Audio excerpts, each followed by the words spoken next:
তাদের নিবৃত্ত করার চেষ্টা করছি।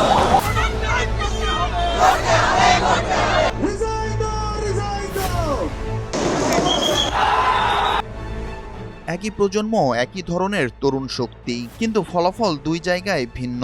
ঢাকায় জেনজির আন্দোলন যে প্রভাব তৈরি করতে পেরেছে, দিল্লিতে একই ধরনের উদ্যোগ সেই মাত্রায় সাফল্য পায়নি। কারণ ঢাকার আন্দোলন বড় রাজনৈতিক পরিবর্তন ঘটালেও দিল্লির আন্দোলন সেই পর্যায়ে পৌঁছাতে পারেনি। এর পেছনে চারটি বড় কারণ থাকতে পারে। একটি কারণ হতে পারে আন্দোলনের সামাজিক বিস্তার। কোনো আন্দোলন শুধু তরুণদের আন্দোলন থাকলে সাধারণত বড় রাজনৈতিক পরিবর্তন আনা কঠিন। ঢাকায় আন্দোলন ধীরে ধীরে বিভিন্ন শ্রেণী পেশার মানুষের অংশগ্রহণ পেয়েছিল। শিক্ষার্থী, পেশাজীবী এবং সাধারণ মানুষের একটি বড় অংশ এটিকে নিজেদের ভবিষ্যৎ ও অধিকার নিয়ে প্রশ্ন হিসেবে দেখতে শুরু করেছিল। তবে দিল্লিতেও আন্দোলনের সমর্থন থাকলেও সেটি একই মাত্রায় সর্বস্তরের মানুষের মধ্যে ছড়িয়ে পড়েনি। ফলে একটি বড় জাতীয় চাপ তৈরি করা কঠিন হয়েছে।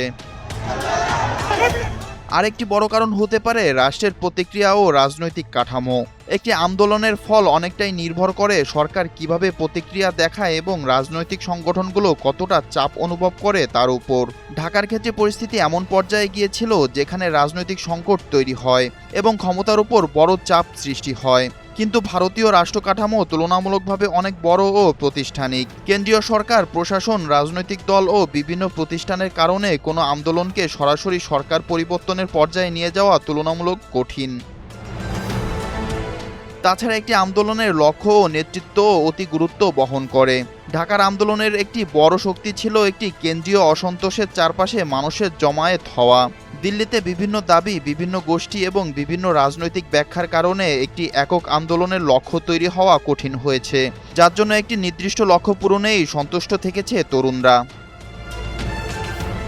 দিল্লিতে সরকার পরিবর্তন না হওয়ার বড় আরেকটি কারণ হতে পারে জনমনের প্রস্তুতি। সরকার পরিবর্তনের মতো বড় ঘটনা সাধারণত শুধু রাস্তায় মানুষের উপস্থিতিতে হয় না। এর জন্য দরকার দীর্ঘদিনের অসন্তোষ, ব্যাপক জনসমর্থন এবং রাজনৈতিক পরিস্থিতি একটি নির্দিষ্ট মুহূর্তে এসে মিলিত হওয়া। ঢাকায় সেই পরিস্থিতি তৈরি হয়েছিল, তাই দিল্লির সাথে পরিস্থিতি অনেকটা মিললেও টিকে গেল মোদির গদি। একই প্রজন্মের আন্দোলন হলেও প্রতিটি দেশের রাজনৈতিক বাস্তবতা আলাদা। একটি আন্দোলন সফল হয় তখনই যখন মানুষের ক্ষোভ, সামাজিক সমর্থন ও রাজনৈতিক পরিস্থিতি এক সময়ে এক বিন্দুতে এসে মিলিত হয়।